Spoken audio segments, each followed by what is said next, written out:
God, I hate intros. You know what? I'm just not gonna do one. Screw you. Fine. I'm a big fan of Hollow Knight. It's one of my favorite games ever, and also one of the games that I have replayed the most. I don't remember exactly when I played the game, but I do remember getting hyped for Silksong when the Edge magazine with Team Cherry came out. It took 5 years. 5 years for the game to actually come out after that magazine. Still, once Silksong did come out, I played through all of it and had a blast. There's a lot to like about the game and a lot that it improves upon. Of course, it has its own problems, but for the most part, it's as good as the original Hollow Knight. And of course, just like Hollow Knight, it has an expansive and intriguing lore to explore. At first, I only knew that I wanted to make a Silksong video, but I didn't know what exactly, until I decided to do a video on every single boss in the game, from Mossmother to Grandmother Silk.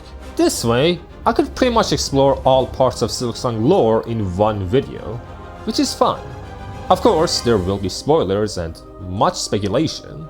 A lot of things won't be clear by design, so I will have no choice but to resort to theories and imagination. We will go through the bosses one by one, moving down the Bestiary journal, starting with Mossmother. In these first few sections, there will be a lot of bosses that are going to be, well, this is John Orangutan the Slimy. His name is John, and he's an orangutan in a swamp. That's the lore. Still, I will try to go as in-depth as I can. With Mossmother, she is a mossy mother that lives in a mossy grotto.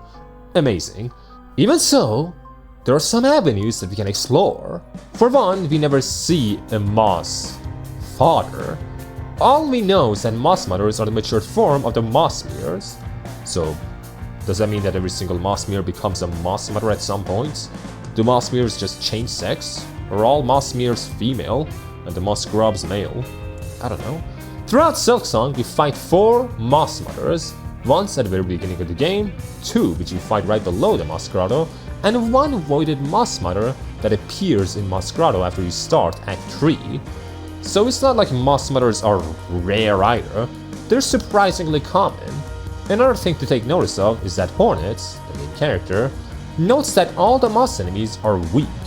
Fortunately, their habitat is safe from any strong predators to a surprising degree. One possible reason for the serene nature of the Moss Grotto is that it is on the outer edges of Farloom. From what we have seen from Hollow Knight and Silksong, the edges of kingdoms, basically the outskirts and wastelands, are filled with weaker, less intelligent bugs. We see this with the surface in Silksong, the Groal comic, and I would argue Howling Cliffs in Hollow Knight. Bone Bottom is the first stop for many of the pilgrims journeying from outside Farloom, and Moss Grotto is right beneath it. So, it wouldn't surprise me if the lack of predators in Moss Grotto is due to it being close to no kingdoms or worthy civilizations. Let us be honest, Bone Bottom is not worthy.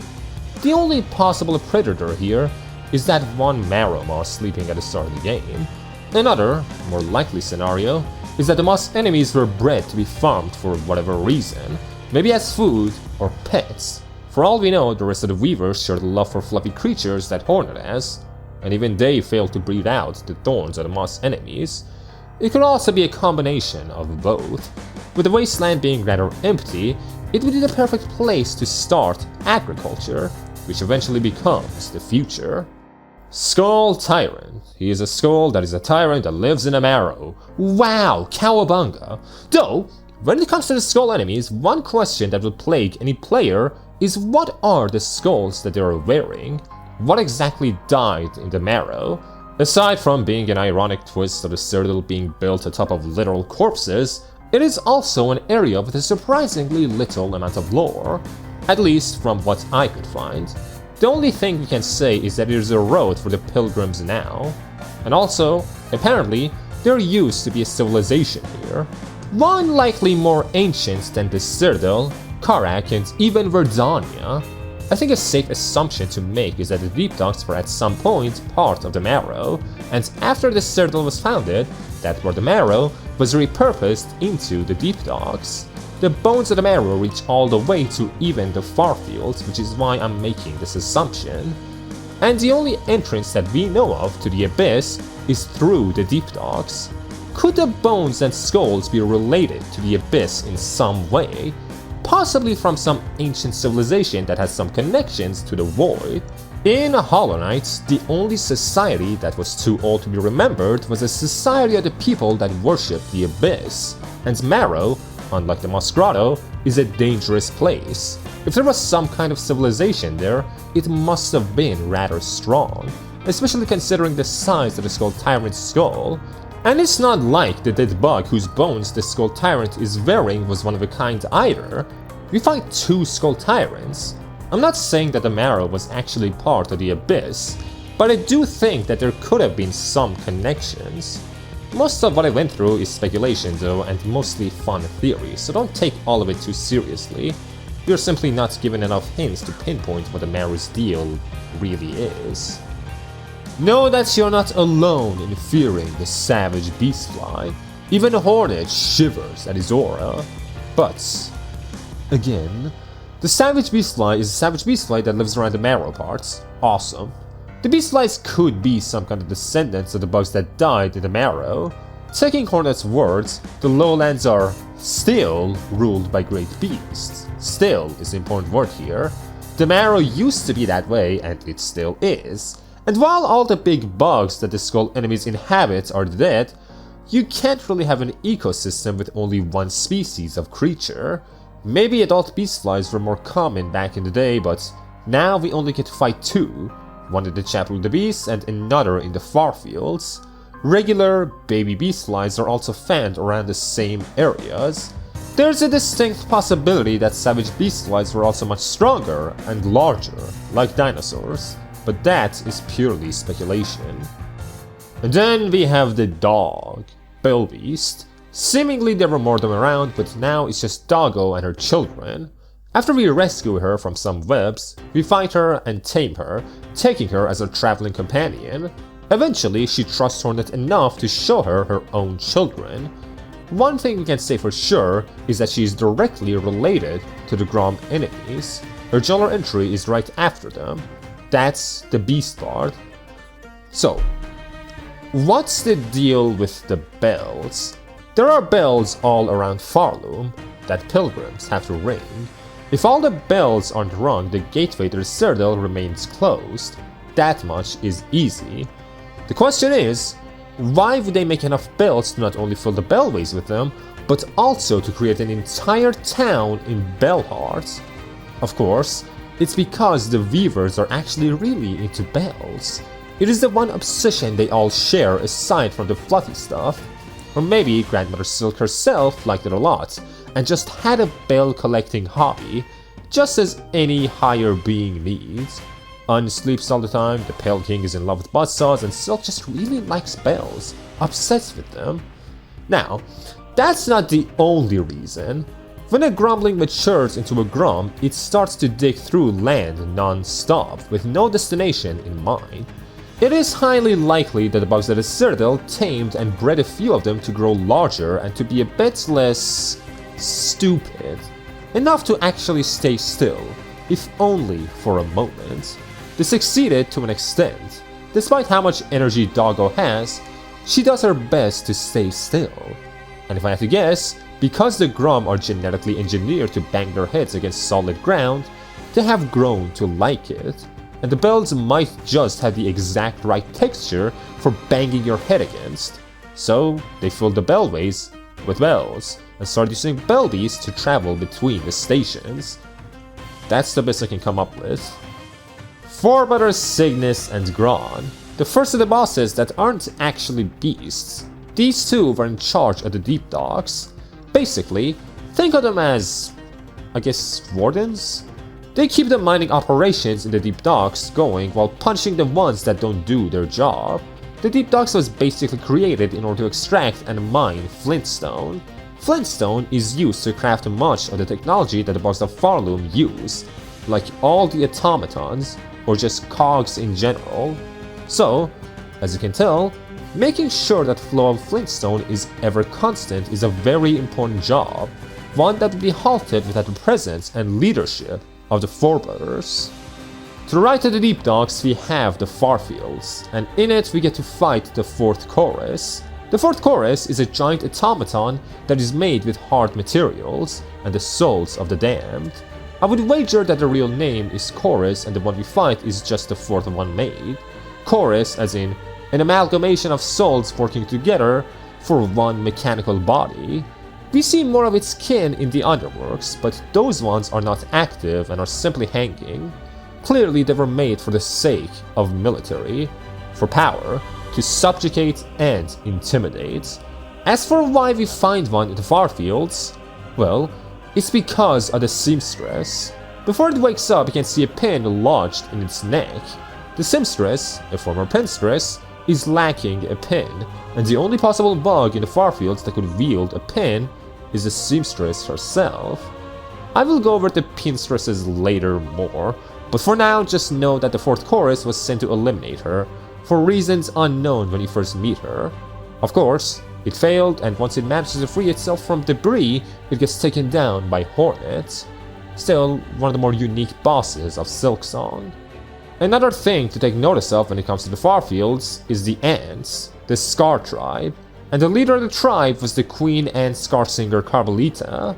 In the olden days, before Grandmother Silk showed up in Farloom, there used to be a more diverse amount of civilizations living in Farloom, and in Act 3, Hornet has to find and salvage the hearts of 3 old lords. Think of it as the Lord Souls from Dark Souls, where without them you can't finish the game. At least, if you decided to go into Act 3. There are 4 lords that you can take hearts from, one of which is a secret, and the first one is Karmelita. It's not clear if all these civilizations were around at the same time, but I would say they very likely were. The Scar tribe is filled with hunter ants that are all guided by the song of Karmelita. They were one of the tribes that fought against the control of the Citadel, and seemingly they succeeded to an extent. Though, still, eventually most of the tribe got caught in Grandmother Silk's haunting, and are now listening to her instead of Karmelita. As for Karmelita, graceful as she was, time did not treat her well. She grew too large, her voice too strained, and her combat prowess greatly diminished. Still, her presence is the reason why the Farfields is so green. Why, despite being near lava, the dry marrow, and the wasteland that was Verdania, it has lush greenery. It's not clear how she helps the plant growth in the region, but it is a power she definitely has. Of the 4 lords, I would say she was one of the more successful ones in keeping her tribe alive. Yes, her ants have pretty much abandoned her, but unlike 2 other people we will get to later, at least they're not dead. Another thing to keep in mind is that of the bugs that are controlled by the hunting, the ants can resist Silk to an extent. Not greatly, but they can do it. It could either be because as warriors the ants have a more stoic and strong mindset, or it could be due to the influence of Karmelita. Could even be both. They remind me a bit of the mantises in Hollow Knight, especially with the Traitor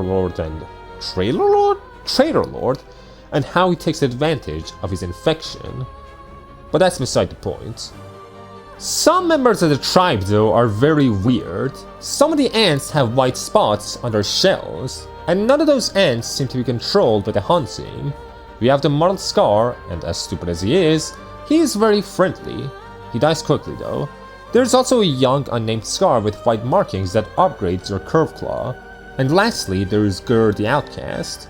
The interesting thing is, going by Needling dialogue, it seems that the 2 friendlier Scar are still loyal to Karmelita. They're just outcasts from the rest of the tribe, like Gurr. Unlike the other 2, Gurr is a boss that you have to hunt down. Problem is, he is a better hunter. The fight with him starts after he traps Hornet in a cage before pulling her down to his arena. Basically, Gurr has a fascination with the many bugs of Farloom, specifically in order to hunt them down. From Crust to Citadel bugs to even Scar ants, and he tries to hunt Hornet because she's basically the only pale being that roams Farloom, pale meaning divine. So, the quest itself where you hunt him down is something that Gurr knew about and took advantage of. The reason why he was outcast isn't mentioned. It could be because of the dead Lastclaw in his basement, but I doubt it. He was probably outcasted beforehand, because if that were the reason, why would the mottled Scar get hunted down by the other Scar Ants, and why would the young white-dotted Scar Ant also be treated like an outsider, even though those two don't share his sin? One thing for sure though is that their markings were treated as a curse, enough to cast them all out. Though, the fact that none of the 3 ants are under the effects of the haunting is really questionable. Unlike most places, the Scar tribe didn't keep many written records around Farfield, so I don't know. Maybe that's for you to know, if you like and subscribe. Greymoor was made in order to gather and return any silk that fell from the Citadel. It used to be a small settlement that farmed, but of course, like everything else, at some point it changed. Probably because of the Weavers. The silk falling from the Citadel started, well, falling after the entrapment of Silk, so it couldn't be during her time that Greymoor was made. It would have to be after the Weavers. Anyway, I would say that most of Greymoor used to be the Wisplicate, due to Wisplicate not having a unique map, it being right above Greymoor and all the bamboo present in both regions. Once the Citadel grew larger though, its priorities shifted in order to serve the higher bugs, and to make sure that the bugs of Greymoor actually do their job, a winged mite was bred and raised to kill anyone caught slacking, and that winged mite was named Moorwing. Basically the same situation as the Bell Beast, but instead of being bred to transport and bang its head against bells, it was bred to kill people. You can skip the fight in Act 1 and fight it in the middle left portion of Greymoor in Act 2. There is no mention of multiple Moorwings, so I would say that this one is the only one of its kind. As for why it decides to attack you, because why not? Farlum just hates Hornet, I guess. Father of the Flame is an interesting case. It is one of the only enemies that don't give silk, meaning it has no soul, and it is tucked away in the remaining parts of the Wisplicate, between the Moors and the Underworks, and the bugs here don't feel like they belong to either region. In short, the bugs at Wisplicate managed to find the heart of an old, dead bug, and constructed a giant totem which is now the Father of the Flame, and after you kill the Father, all the cultists laugh before self-immolating. It's clear that they worship this flame. Now, why? One interesting theory is that the flames of the Father of the Flame burns the hunting threads of the bugs around it, which gives all the bugs in the Wisplicate their autonomy back, and after you destroy the Father, they all explode as to not get caught in the webs of the hunting now that their Saviour is gone. It's an interesting theory, but I'm not fully sure about it. Another thing we can speculate on is the connection of these bugs with the Grim Troop. Aside from the red flame motif and the similar drip, the Grim Troop bugs are the only other hysterical, highly fanatical cultists that we know of, who also don't stop laughing. Maybe the bugs in the thicket found some essence of the Nightmare Heart and used it to build the Father of the Flame. Maybe even the Nightmare Heart itself, but I highly doubt it. Both theories could also be true at the same time. They were saved by the flame and also mind-controlled by it into worshipping it to a maddening degree. I don't know. I am pretty confident with the Grim Troop connection though.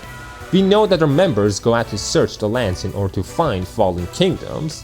One of the troop members could have found Farlum and died shortly after. Farlum isn't dying in the same sense that Hallownest was, but that doesn't mean that a bug wouldn't come to check. Hey, look, another group of very weird, out-of-place bugs. Compared to pretty much everyone else, the Craws seem to be doing rather well. They live in their little hidey hole and shank any bugs roaming the streets of Greymoor. True British patriots. Nothing mentions a connection with them and the rest of Greymoor, and no one really acknowledges the existence of a society that is running itself under the Citadel. Either way, in Act 3, because of, well, Hornet's crimes against Bugmanity, she gets summoned into the Craw Court, and in there she is judged as a sinner, to be executed by the Craws and the Crawfather that rules over them. Crawfather is not necessarily wrong. I guess actually is kind of Hornet's fault, but her death won't change anything either. And after you beat him, he drops a memento.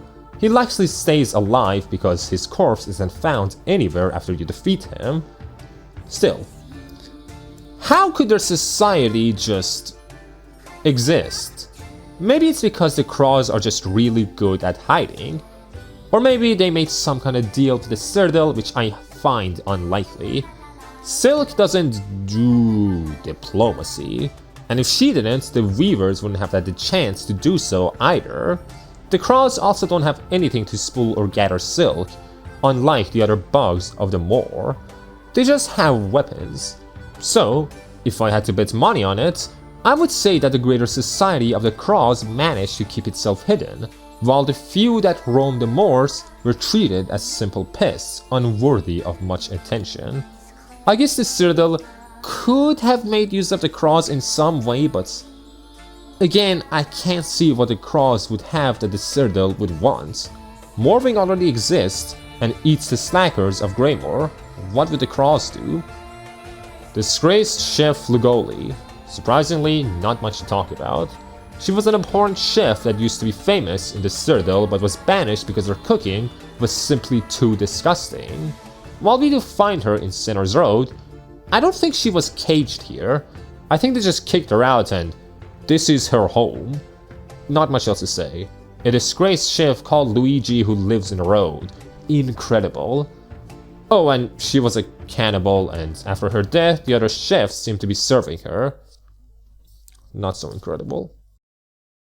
And then we have Hatred himself, Groal the Great. To the left of the Citadel is Mount Fay. That's where the Citadel gets its water from. To the right of it is the Putrid Ducts. All the waste flows out from the ducts into Bilewater. Long before it used to be something else entirely. Bilehaven, Clearwater, whatever you want to call it, we don't know for sure. What we do know is that Bilewater was a much cleaner and healthier place, but unlike the other civilizations of Farloom that really couldn't fight back against the Citadel, the Stilkin bugs of Bilewater were more vicious and had much less pride. So, they took to the savagery bestowed upon them and started to get stronger and stronger in whatever ways they could. Groal, their chief, brewed hatred and desperation in all the other Stilkin. At some point, they were visited by a snail shaman, and Groal, sensing the snail's power, trapped it, bound it, and experimented on it until he could extract the soul sorcery that the snail shamans possess. In the process, the shaman was killed, and Groal learned to control soul, so that one day he and his kin could take revenge on the Citadel. Thing is, they were all taught so much hatred that hatred started spreading towards everything else. Bilewater doesn't just hate the Citadel or Hornet, it hates the world. Maybe Groal could have learned to control soul more peacefully from the Snail Shaman, but he decided to pull a Soul Master and just extract soul instead. For whatever reason, possibly because it just wasn't worth it, the Citadel didn't combat the Stilkin much. The Stilkin are great ambushers and nothing would like to spend even 5 seconds in Bilewater, so for the most part they were just ignored.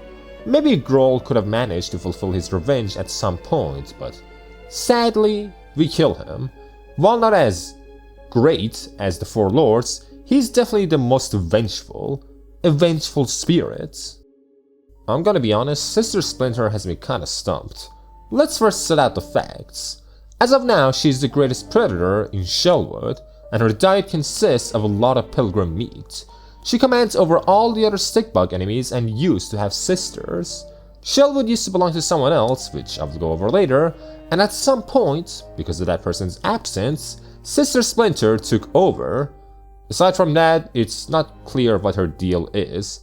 Maybe there's nothing more to her and she really is just a sister called Splinter that lives in the woods, one that took over after the fall of the previous sovereign of Shellwood, but again, I wouldn't stake on it. In the highest parts of Shellwood, Hornet can invade the dreams of another lord, Nyleth. In simple terms, Nyleth sowed the first seed that eventually grew and assimilated into the land. forming Shellwood. Unlike every other lord, Nyleth isn't a combatant. She can defend herself and fight, but she is not a warrior like the other three. She was in charge of the ecosystem of the woods, maintaining its order. From what the Snell shamans tell us in Act 3, the Citadel was forced into making a grudging accord with her. They even sent some servants and built her a shrine. Why? If I had to guess, it could be because the Citadel wanted Shellwood to remain. It's a lush, rich land that gets nurtured by Nyleth, in the same way that Karmelita nurtures the Farfields. As for why she is absent completely, it could be because of the same accord. This is just a theory, so bear with me. Let's say that in this accord, the Citadel decides not to harm Nyleth nor Shellwood, all to extract resources from it, but also to make sure that it's mostly them controlling Shellwood. They decided to keep her locked in her shrine, making sure that she is nurturing Shellwood while a guardian watches over her to make sure she is not harmed in the process. That, in turn, also makes it so that she doesn't escape. Basically slavery but with a contract. And at some point after, Sister Splinter takes over Shellwood and starts eating pilgrims, which actually isn't that big of a deal to the Citadel. Again, this is just a theory. If there was an accord made, the Citadel had to get something out of it, and direct control over Shellwood might have been it. Either way, out of all the lords, Nyleth had the best relationship with the Citadel.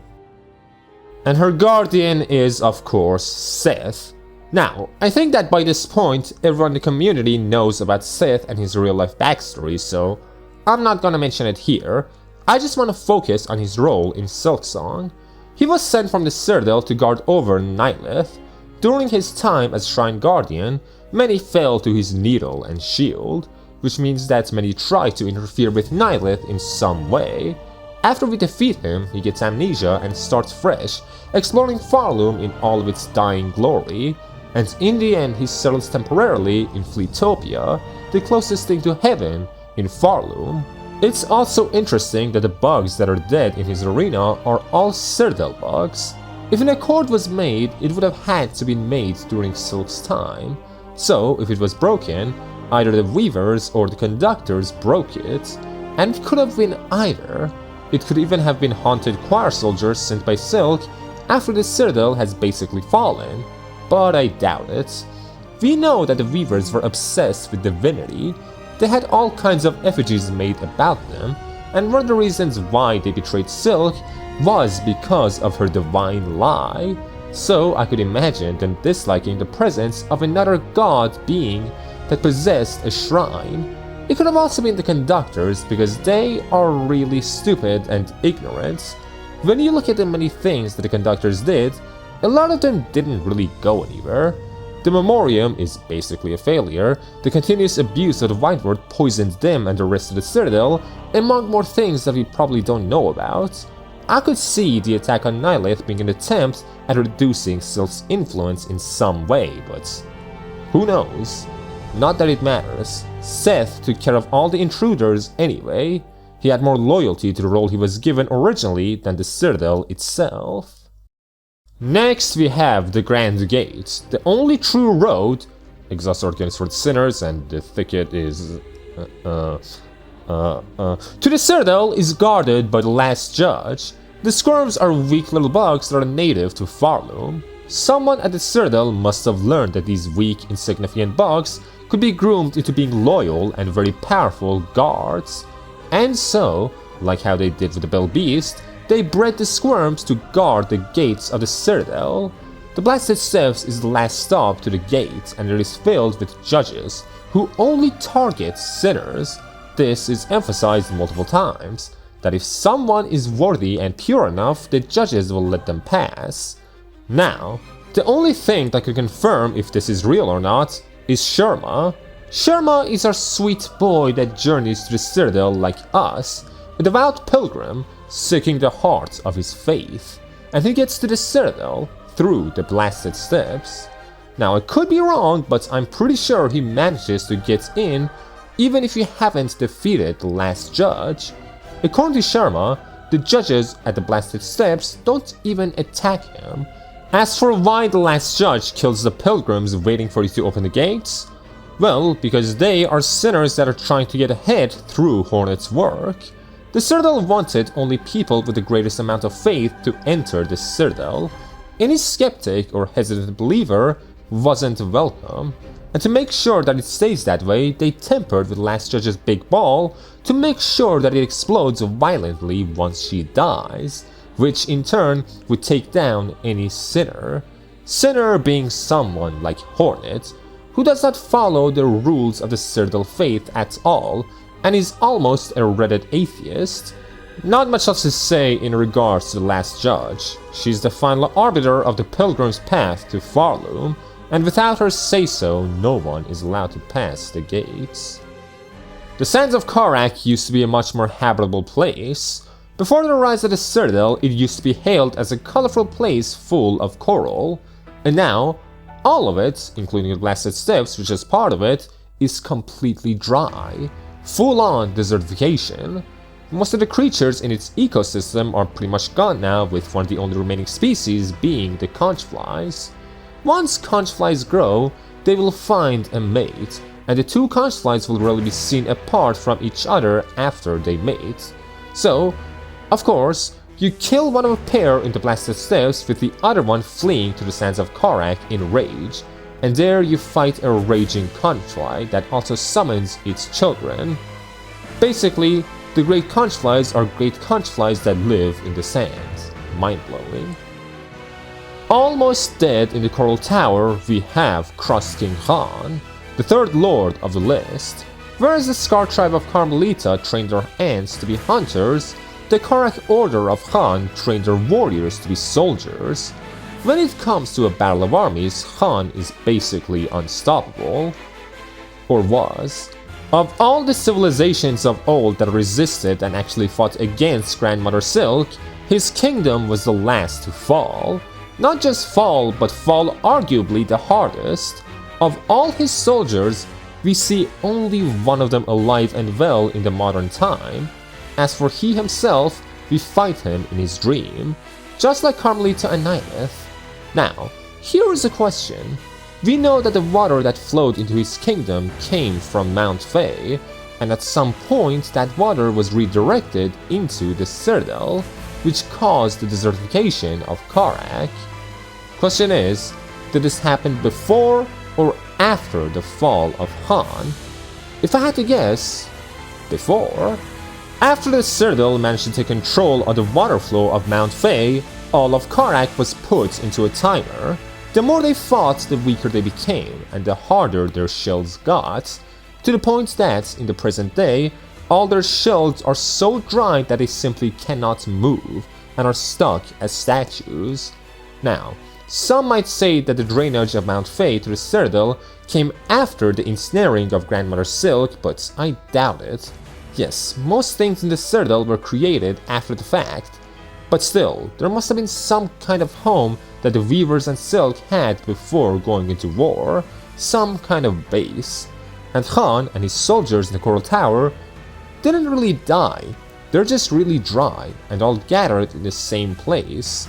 Basically, their castle, which is why I think the desertification of Karak started before the Khan's fall. Either way, the Citadel's military is not as compact, and I doubt they conquered Farloom with their machines.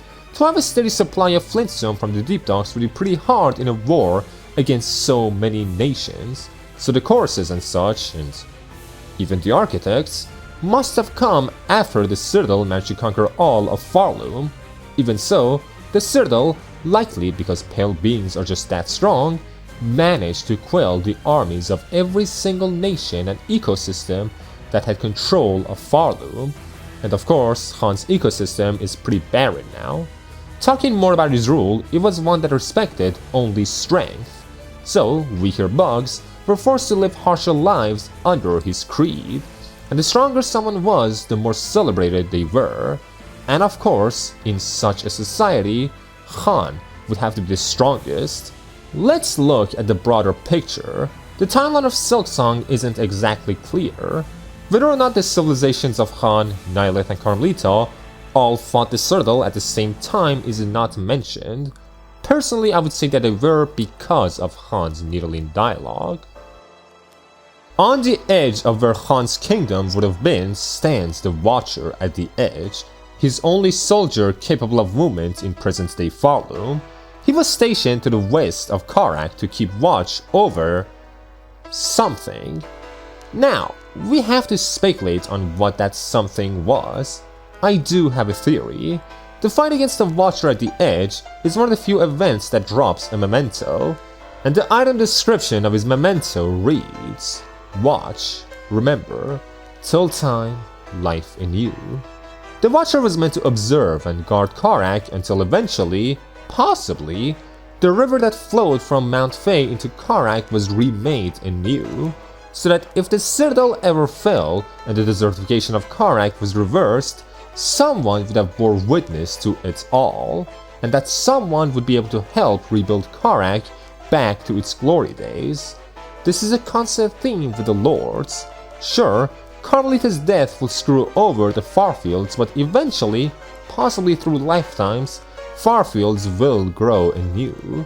Same goes for the last Lord that I haven't mentioned yet. And clearly, Karak is no different. It might revive in the future, and if it does, the Watcher would have witnessed the entire fall and rise of his own kingdom. If Hornet didn't finish him off, that is. It's fine, he was sleeping on the job anyway. Finally, in Karak, we have Voltvyrm, which is an electric worm that lives in Karak. Unbelievable.